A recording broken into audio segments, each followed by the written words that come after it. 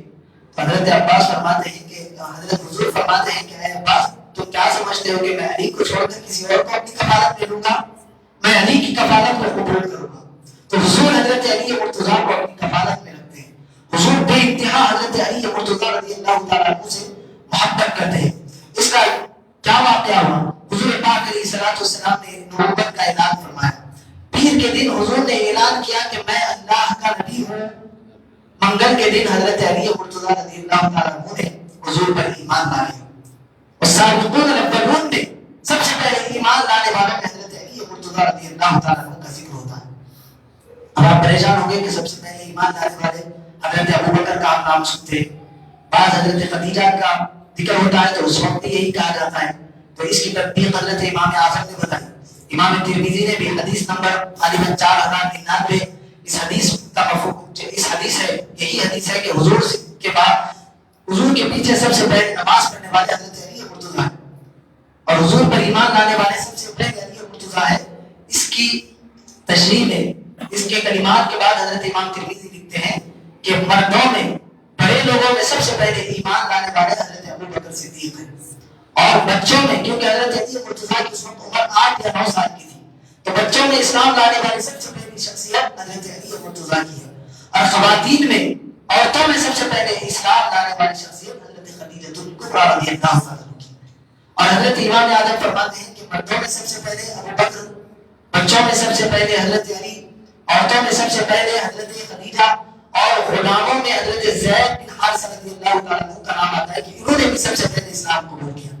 تو یہ 4 لوگ ہیں جنہوں نے سب سے پہلے اسلام قبول کیا، تو ان کی کیٹیگری ہے بڑے لوگوں میں آزادوں میں حضرت ابو بکر، بچوں میں آزادوں میں حضرت علی مرتضیٰ، غلاموں میں مردوں میں حضرت زید، اور خواتین میں حضرت خدیجہ الکبریٰ۔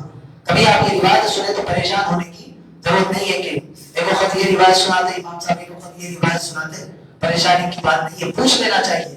میں سمجھتا تھا کہ اس کی وضاحت ہو جائے، اس لیے میں نے وعدے کر دیا۔ تو حضور پاک علیہ الصلوۃ والسلام ایک حضرت علی مرتضیٰ رضی اللہ تعالیٰ عنہ سے محبت کرتے۔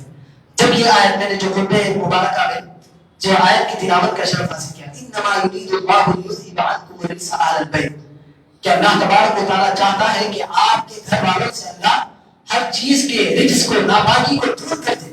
تو حضور پاک علیہ الصلوۃ والسلام نے حضرت علی مرتضیٰ کو بلایا، حضرت فاطمہ کو بلایا، حضرت حسین کریمین، حضرت امام حسن اور حضرت امام حسین کو بلایا، بلا کر فرمایا کہ یا اللہ یہ میری اہل بیت ہے، تو ان سے ہر چیز، ہر رجس کو، ہر گندگی کو ان سے پاک و صاف کر دے، ان کو طیب و طاہر بنا دے، اور لا اسألکم علیہ اجرا الا المودۃ فی القربى۔ جب یہ آیت نازل ہوئی، حضور پاک صلی اللہ علیہ وسلم نے اپنی اہل بیت کو جمع کیا، حضرت علی کو بلایا، اور غالباً صحابہ نے عرض کیا من قرابتک ہؤلاء یا رسول اللہ، یا رسول اللہ وہ کون سے آپ کے رشتہ دار ہیں الذی وجبت علینا مودۃ، جن سے اللہ نے ان کی مودت کو ہم پر لازم اور ضروری قرار دیا ہے، ان سے محبت کرنا ہم پر واجب کر دیا ہے۔ لا اسألکم علیہ اجرا الا المودۃ کے تحت فرما رہے ہیں۔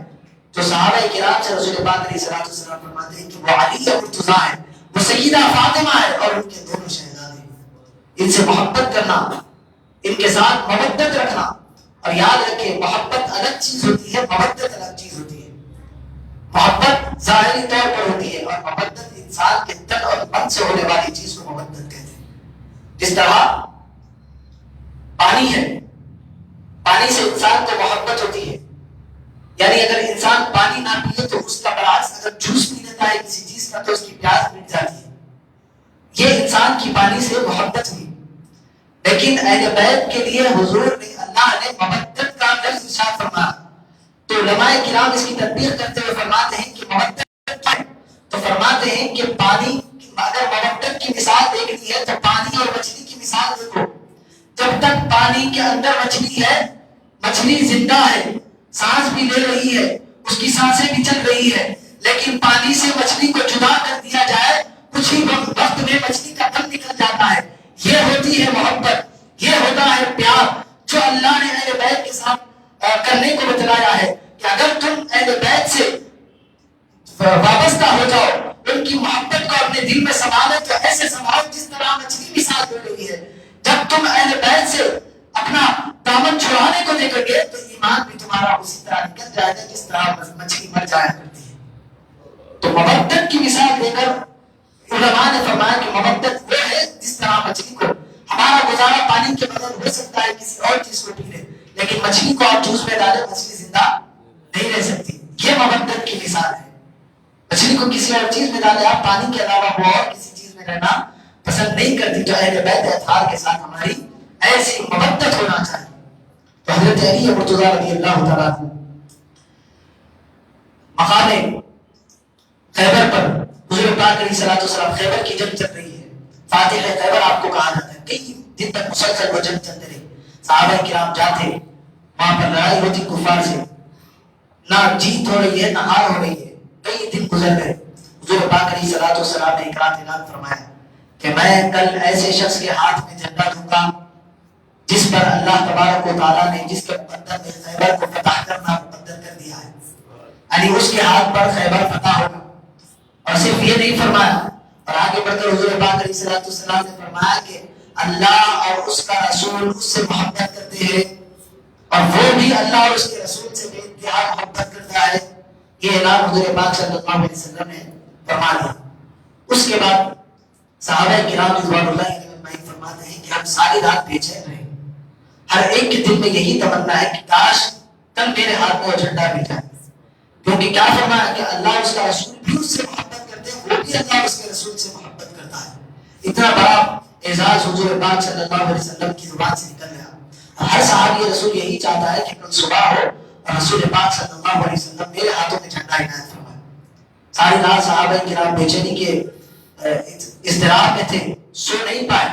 صبح ہوئی، حضور پاک علیہ الصلوۃ والسلام تشریف لائے، صحابہ کرام کا مجمع ہے اور حضرت علی مرتضیٰ اس مجمع میں موجود نہیں تھے۔ صحابہ کرام پر حضور نے نظر دوڑائی اور فرمایا کہ علی کہاں ہے؟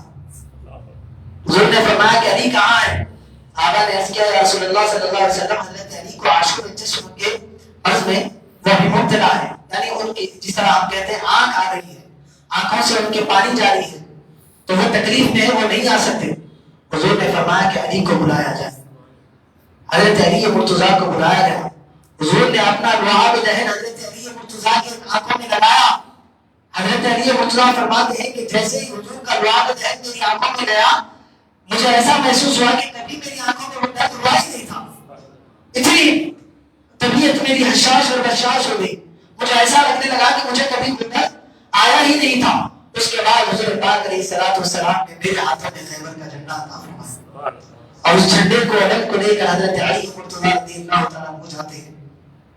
کئی دن تک مسلسل لڑائی ہو رہی تھی، لیکن جو خیبر کا دروازہ ہے بڑا بھاری وہ دروازہ تھا، ادھر کی فوج ہے، ادھر سے لڑائی ہو رہی ہے، ادھر کی فوج ہے، ادھر مسلمان ہے، نہ جیت ہو رہی ہے نہ ہار ہو رہی ہے۔ حضرت علی مرتضیٰ جاتے ہیں، صرف ایک ہاتھ لگا کر اس دروازے کو کھینچتے ہیں تو کیا دیکھتے ہیں کہ وہ دروازہ جو بعد میں 40 صحابہ کرام بھی اس کو ہلا نہ سکے، وہ حضرت علی مرتضیٰ اپنے بائیں ہاتھ سے اٹھا کر اس کو لا دیتے ہیں۔ صرف اٹھاتے نہیں ہیں، نکال دیتے ہیں اس کو جڑ سے، اور اس دروازے پر چڑھ کر صحابہ کرام خیبر کے قلعے میں گھستے ہیں اور اس میں خیبر کے قلعے کو فتح کر لیتے ہیں۔ کیا علی مرتضیٰ کی شجاعت دیکھ، ایک ہاتھ سے اس دروازے کو کھینچ کر حضرت علی مرتضیٰ نکالتا ہے، اپنی پشت پر رکھ دیا، صحابہ کرام اس کو چڑھ کر جا رہے ہیں اور فتح ہو گئی۔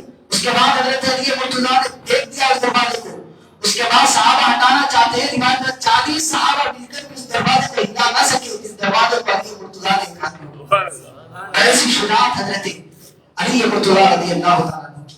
علی مرتضیٰ رضی اللہ تعالیٰ عنہ کے متعلق حضور پاک علیہ الصلوۃ والسلام نے بے شمار روایت فرمائی اور فرمایا کہ انا دار الحکمت وعلی بابها، میں حکمت کا گھر ہوں اور علی اس کے دروازے ہیں۔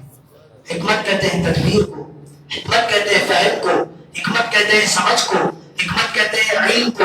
بے شمار اس کے معنی محدثین کرام نے کیے ہیں، لیکن حضور پاک علیہ الصلوۃ والسلام جو ہے حضور فرماتے ہیں کہ انا جواب یا میں جامع کلمات ہوں، میں تھوڑی بات کہتا ہوں، اس کے معنی اور مفہوم بہت بڑے ہوتے ہیں۔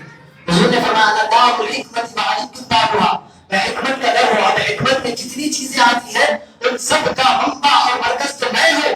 اگر کسی کو لینا ہے تو وحی کے دروازے سے اسے لینا پڑے گا، حکمت بھی اسے چاہیے علی کے دروازے سے، فراست بھی چاہیے اس کو علی کے دروازے سے لینا پڑے گا۔ اور وہ مشہور روایت جو ہر شخص کو پتا ہے، فرماتے ہیں انا مدینۃ العلم وعلی بابها، میں علم کا شہر ہوں، علی مرتضیٰ اس کے دروازے ہیں۔ اب جس کو علم حاصل کرنا ہے حضور فرماتے ہیں فلیأت الباب، اس کو علی مرتضیٰ کے دروازے پر آنا پڑے گا۔ جب یہ روایت حضرت علی مرتضیٰ کے شان میں حضور نے بیان کی، صحابہ کرام کے سامنے حضور حضرت علی نے فرمایا کہ جو حضور سے ملاقات کرنا چاہتا ہے، جو حضور تک پہنچنا چاہتا ہے، وہ مجھ سے 2 مرتبہ ملے گا۔ جو حضور کے 1 مرتبہ جانا چاہتا ہے، اس کو مجھ سے 2 مرتبہ ملنا ہوگا۔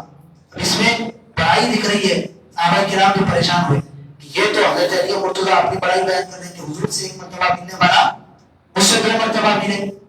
صحابہ کرام حضرت حضور کے پاس گئے اور جا کر کہنے لگے یا رسول اللہ حضرت علی مرتضی ایسی بات کہہ رہے ہیں کہ جو آپ کے پاس ایک بار آئے اس کو علی مرتضی کے پاس 2 بار آنا پڑے گا. حضور نے فرمایا کہ علی نے ایسا کہا. صحابہ نے عرض کیا یا رسول اللہ. حضور نے فرمایا کہ ٹھیک ہے علی کو بلاؤ. صحابہ نے حضرت علی مرتضی کو بلایا. حضور کی بارگاہ میں حضرت علی حاضر ہوئے. آ کر بیٹھے. حضور نے فرمایا کہ اے علی کیا تم نے ایسا کہا کہ جو میرے پاس آنا چاہے اس کو تمہارے پاس 2 مرتبہ آنا ہوگا؟ حضرت علی نے فرمایا یا رسول اللہ ہاں میں نے کہا ہے. میں نے تکبر میں نہیں, میں نے اپنی بڑائی بیان کرنے کے لیے نہیں, بلکہ اس لیے کہا کہ آپ نے کہا انا مدینۃ العلم وادی البابا, میں علم کا شہر وادی اس کا دروازہ ہے. اب جس کو علم کی خیرات چاہیے, جس کو مصطفیٰ کے پاس آنا پڑے گا, اس کو دروازے سے گزرنا پڑے گا. تو بندہ جب حضور کے پاس آنا چاہتا ہے تو حضور سے میرے دروازے سے اسے ہوتے ہوئے آنا پڑے گا, اور واپس بھی جائے گا تو میرے دروازے سے جائے گا. تو میں نے اس لیے کہا کہ جو حضور کے پاس آنا چاہے اسے علی کے پاس 2 مرتبہ آنا پڑے گا. بندہ جائے گا اور پلٹ کر آئے گا تو 2 مرتبہ مجھ سے اس کو ملاقات کرنی پڑے گی. یہ مقام حضرت علی مرتضی رضی اللہ تعالیٰ عنہ کا ہے. اور حضرت علی مرتضی کی شان کیا شان ہے. حضور پاک علیہ الصلوۃ والسلام حجۃ الوداع کے موقع پر واپس ہو رہے حج سے مقام غدیر پر حضور قیام رکھتے ہیں. اس کے بعد طویل خطبہ ارشاد فرماتے ہیں. اہل بیت اطہار کی جو روایت سنتے ہیں کہ میں تمہیں 2 بھاری چیزیں چھوڑ کر جا رہا ہوں, ایک میری اہل بیت ہے اور دوسرا قرآن ہے. تم ان دونوں چیزوں کو مضبوطی کے ساتھ تھام لو گے تو قیامت تک تم گمراہ نہیں ہوگے. یہ روایت بھی ہے. اس کے بعد یہ آیت بھی نازل ہوئی الیوم اکملت لکم دینکم واتممت علیکم نعمتی ورضیت لکم الاسلام دینا, کہ حبیب ہم نے آج آپ پر دین کو مکمل کر دیا. اس کے بعد حضور پاک علیہ الصلوۃ والسلام منبر پر کھڑے ہوئے, فرمایا کہ اے میرے صحابہ, کیا میں تمہیں تمہاری جانوں سے زیادہ میں تم سے قریب نہیں ہوں؟ سارے صحابہ کرام عرض کرنے لگے, کم و بیش 1,24,000 کا مجمع ہے. سب نے کہا قالوا بلی یا رسول اللہ, کیوں نہیں, آپ ہماری جانوں سے زیادہ ہمارے قریب ہیں. حضور نے فرمایا کہ کیا میں تمہارا مولا نہیں ہوں؟ سب نے کہا کہ یا رسول اللہ آپ ہمارے مولا ہیں. مولا کے معنی مددگار کے, مولا کے معنی دوست کے. سب نے کہا کہ یا رسول اللہ آپ ہمارے مددگار ہیں, آپ ہمارے والی ہیں. حضور پاک علیہ الصلوۃ والسلام فرماتے ہیں اللہم من کنت مولاہ فانا علیکم مولا, اے مولا, اے میرے اللہ تبارک و تعالی, میں جس کا مولا ہوں آج سے علی بھی اس کے مولا ہے. حدیث میں حضور نے یہ فرمایا اللہم من کنت مولا فانا علیکم مولا, میں جس کا مولا ہوں علی اس کے مولا ہے. اللہم والی من والا, اے اللہ جو اس سے محبت کرے تو بھی اس سے محبت کر. والی من آنا, جو اس سے بغض رکھے تو بھی اس سے بغض رکھ, جو اس سے دشمنی کرے. حضور دعا فرما رہے ہیں. جب یہ دعا فرماتی یہ اعلان ہو گیا کہ حضور جس کے مولا ہے, حضور جس کے آقا ہے, حضرت علی بھی اس کے آقا ہے. اب یہاں پر کچھ لوگ صحابہ کرام میں اہل بیت میں بتانے کی کوشش کرتے ہیں. میں نے ابھی کہا انت اللہ وجیہ کی عبادہ, روایت کرنے والی حضرت عائشہ صدیقہ, چہرے کو تکنے والے حضرت ابو بکر صدیق. اب یہ روایت ہوئی سب سے پہلے اٹھ کر مبارکباد دینے والی شخصیت حضرت عمر بن خطاب رضی اللہ تعالیٰ. حضرت عمر کھڑے ہوتے فرماتے علی انک ابن ابی طالب, اے ابو طالب آپ کو مبارک ہو, اے ابو طالب کے بیٹے آپ کو مبارک ہو. آپ آج سے ہر گھڑی, ہر آن, ہر صبح, ہر شام, ہر مومن, ہر مرد اور عورت کے آپ مولا اور بچہ ہے. یہ شان حضرت علی مرتضی کی مبارکباد دینے والے قوم حضرت فاروق اعظم. آج لوگ ان کے درمیان اختلاف ڈالنے کی کوشش کر رہے ہیں. یہ اختلاف اہل سنت والجماعت میں کبھی آیا نہیں ہے. اہل سنت والجماعت جس طرح حضرت مولا کائنات کی فضیلت کو مانتے ہیں, جس طرح فضیلت حضرت علی مرتضی کی رسول پاک صلی اللہ علیہ وسلم. اچھا یہاں پر ایک بات بتا دوں, بہت سارے لوگ آج کل نیا فتنہ چلا ہے. حضرت علی مرتضی رضی اللہ تعالیٰ عنہ کی شان میں بے شمار احادیث مبارکہ ہے. کوئی اہل سنت والجماعت کا شخص اور حدیث سے انکار نہیں کر سکتا. تو کچھ لوگ سمجھ رہے ہیں کہ زیادہ حدیث آنا یہ زیادہ فضیلت والی بات ہے. بالکل حضرت علی مرتضی کی شان اور فضیلت کا کوئی انکار نہیں کرتا. میں اکثر عرض کرتے رہتا ہوں کہ حضرت علی کو ماننا اور اس سے زیادہ اہمیت والا کام ہے کہ حضرت علی کی ماننا. تو حضرت علی نے جو کہا ہے ہمیں اس پر عمل کرنے کی ضرورت ہے. آج حضرت علی کا نام لے کر حضرت ابو بکر کو, حضرت عمر کو, حضرت عثمان کو نیچا دکھانے کی کوشش کی جا رہی ہے.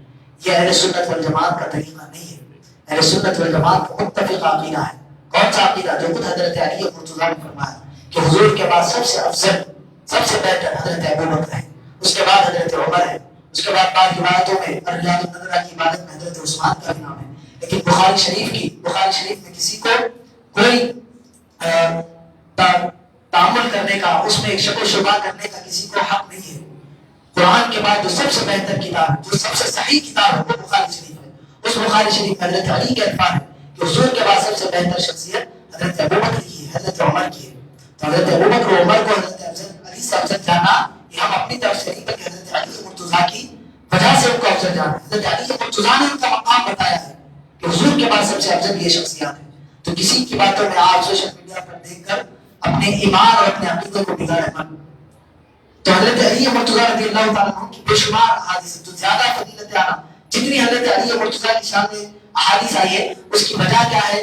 حضرت ابو بکر کی صدیق رضی اللہ تعالیٰ عنہ کے دور میں فتنے نہیں تھے، حضرت عمر کے دور میں بھی فتنے نہیں تھے. حضرت عثمان کا جب شہادت ہوئی اس کے بعد فتنے بڑھنے لگے. خارجی اور رافضی دو فتنے ہو گئے. ایک رافضی حضرت علی کی محبت کا دعویٰ کرنے لگے، ایک حضرت علی سے بغض رکھنے لگے. تو رافضیوں نے جو حضرت علی کے چاہنے والے تھے انہوں نے روایتیں بھی گھڑنا شروع کری. جو باتیں حضور نے نہیں بتائی اس کو بھی حدیث بنا کر پیش کیا. یہ ہمارے محدثین نے لکھا ہے، روایتوں نے لکھا ہے کہ 3 لاکھ احادیث دہرائی گئی حضرت علی کے مطابق. تو یہ باتیں ہم ان کی رافضیوں کی قبول نہیں کرتے، لیکن جو شان، جو فضیلت حضور پاک علیہ الصلوۃ والسلام نے بتلائی ہے وہ ہمارے سر آنکھوں پر ہے.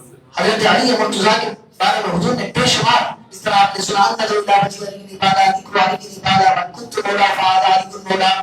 اور حضرت عبداللہ ابن عباس رضی اللہ تعالیٰ عنہ قرآن مجید کے سب سے پہلی تفسیر کرنے والی شخصیت، صحابی رسول ہے. وہ فرماتے ہیں کہ حضرت علی مرتضیٰ کی شان میں اللہ نے 800 آیتوں کو قرآن میں نازل کیا. یہ فضیلتیں کیا کم ہیں کہ ہم گھڑی ہوئی روایتوں کی طرف حضرت ہیں. تو حضرت علی کی جو سب سے زیادہ روایت آئی اس لیے آئی ہے کہ جب خارجی حضرت علی پر تہمتیں لگا رہے تھے، حضرت علی کی خلافت سے انکار کر رہے تھے، تو صحابہ کرام نے ان کی شان اور عظمت کو بیان کرنا شروع کیا. تو جب شروع کیا تو ظاہری بات ہے اس کو محدثین نے لکھا ہے. تو زیادہ روایتیں آنا یہ حضرت علی کے افضل ہونے کی دلیل نہیں، بلکہ حضرت علی نے جو ہمیں عقیدہ اور ایمان دیا ہے اسی عقیدے پر ہمیں قائم اور دائم رہنے کی ضرورت ہے. تو حضرت علی مرتضیٰ رضی اللہ تعالیٰ عنہ عروض کعبہ ہے. آج حضرت علی مرتضیٰ رضی اللہ تعالیٰ عنہ کی ولادت ہوئی. بے شمار آپ کے فضائل اور کمالات ہیں. تو میں کہہ رہا تھا کہ حضرت علی مرتضیٰ نے جب من کنت مولا فہذا علی مولا، حضور نے فرمایا تو سب سے پہلے مبارکباد دینے والی شخصیت حضرت عمر ابن خطاب رضی اللہ تعالیٰ عنہ. تو صحابہ کے درمیان ان میں بغض نہیں تھا. حضور نے فرمایا کہ جو علی کا اے اللہ جو علی کو چاہتا ہے تو اس کو چاہ، اللہم والی من والا وعادی من عادا. جو اس سے بغض رکھے آپ بھی اے مولا تم آپ سے ان سے بغض رکھیے. تو حضرت علی سے محبت کرنا یہ ایمان کی علامت ہے، یہ ہمارے ایمان کی حفاظت کا ضامن ہے. حضرت علی مرتضیٰ رضی اللہ تعالیٰ عنہ کی محبتوں کو اپنے دل میں بسائیں. کیوں؟ کیونکہ اس کا حکم ہمیں قرآن دے رہا ہے، اس کا حکم حضور پاک صلی اللہ علیہ وسلم کی حدیث مبارکہ دے رہی ہے. اور یاد رکھیں حضور پاک علیہ الصلوۃ والسلام نے فرمایا کہ اے علی تمہارا نام لے کر 2 گروہ بن جائیں گے، اور وہ 2 گروہ کیسے ہوں گے؟ ایک تمہارا نام لیں گے اور تم سے بغض رکھیں گے، وہ بھی جہنم میں جائیں گے. اور ایک تمہارا نام لیں گے اور تم سے بہت زیادہ محبت کریں گے، جو تم بے خصائص اور فضائل نہیں ہے اس کو بھی تم میں شمار کرنے کی کوشش کریں گے، وہ بھی محبت کرنے کے باوجود دوزخ میں جائیں گے. حضرت علی مرتضیٰ کی ذات بڑا اہم کردار رکھتی ہے اسلام میں، دین میں. اور اہل سنت والجماعت کے جو عقائد ہیں وہ اعتدال کے عقائد ہیں. اہل سنت والجماعت کا مسلک یہ مسلک ہے. اہل سنت والجماعت حضرت علی مرتضیٰ کی شان جتنا بیان کر سکتے ہیں کرتے ہیں، کسی اور کوئی اور ان کی فضیلت بیان نہیں کر سکتا. ہم سمجھتے ہیں کہ حضرت علی شیعوں کی جاگیر ہے، یا حضرت علی اہل سنت والجماعت کا معیار ہے. جب تک علی کے در پر نہیں پہنچو گے حضور تک آپ نہیں پہنچ سکتے. میں نے ابھی کہا کہ حضور کے در پر پہنچنا ہے تو حضرت علی کے در پر پہنچنا پڑے گا. وہی پہنچائیں گے علی تک، علی پہنچائیں گے مصطفیٰ تک. کوئی بھی سلسلہ ہو، سلسلہ نقش بندیہ حضرت ابوبکر صدیق رضی اللہ تعالیٰ عنہ تک جا کر ملتا ہے، لیکن سلسلہ نقش بندیہ کے علاوہ جو باقی 3 سلاسل ہیں، سہروردیہ ہے، قادریہ ہے اور چشتیہ ہے، یہ تینوں سلاسل ڈائریکٹ حضرت علی مرتضیٰ تک پہنچتے ہیں. لیکن یہ جو نقش بندیہ سلسلہ ہے اس میں بھی حضرت علی مرتضیٰ رضی اللہ تعالیٰ عنہ کا فیضان شامل ہے. وہ فیضان کس طرح شامل ہے انشاءاللہ ہم اس کو آئندہ جمعہ حضرت امام جعفر صادق رضی اللہ تعالیٰ عنہ کا یوم اس دن یعنی 15 رجب المرجب کو آپ کا یوم ہوتا ہے، لیکن دیار ہند پاک میں 22 رجب آپ کی فاتحہ کے نام سے منسوب ہے، تو اسی کے ذمن میں ہم آپ کا تذکرہ کریں گے. حضرت امام جعفر صادق سے وہ سلسلہ نقش بندیہ حضرت ابوبکر تک پہنچتا ہے، اور کس طرح پہنچتا ہے اس کی تفصیل سنیں گے. تو ہر سلسلے میں چاہے نقش بندی ہو، قادری ہو، چشتی ہو، سہروردی ہو یا دیگر جتنے اور سلاسل ہیں، اکبری ہو، رفاعی ہو، ہر ایک سلسلے میں حضرت علی مرتضیٰ کا فیضان شامل ہے. اہل سنت والجماعت حضرت علی کو چھوڑ کر حضور تک پہنچ ہی نہیں سکتی. حضرت علی تک پہنچنا پڑے گا، اس کے بعد وہ جا کر حضور پاک صلی اللہ علیہ وسلم تک پہنچتے ہیں. تو حضرت علی اہم کردار رکھتے ہیں. حضرت علی مرتضیٰ رضی اللہ تعالیٰ عنہ کی ذات اللہ تبارک و تعالیٰ سے دعا ہے کہ رسول زیادہ من صالحہ کی توفیق عطا فرمائے، اہل بیت اطہار اور صحابہ کرام کی محبت کو ہمارے دلوں میں جاگزیر فرمائے. حضور پاک صلی اللہ علیہ وسلم کے اہل بیت کی محبت اور اس کے ساتھ مودت کرنا ہمارے نصیب میں اور ہمارے خونوں میں شامل فرمائے. صلی اللہ تعالی وسلم علی خیر خلقہ سیدنا محمد و آلہ وصحبہ اجمعین. الحمد للہ رب العالمین.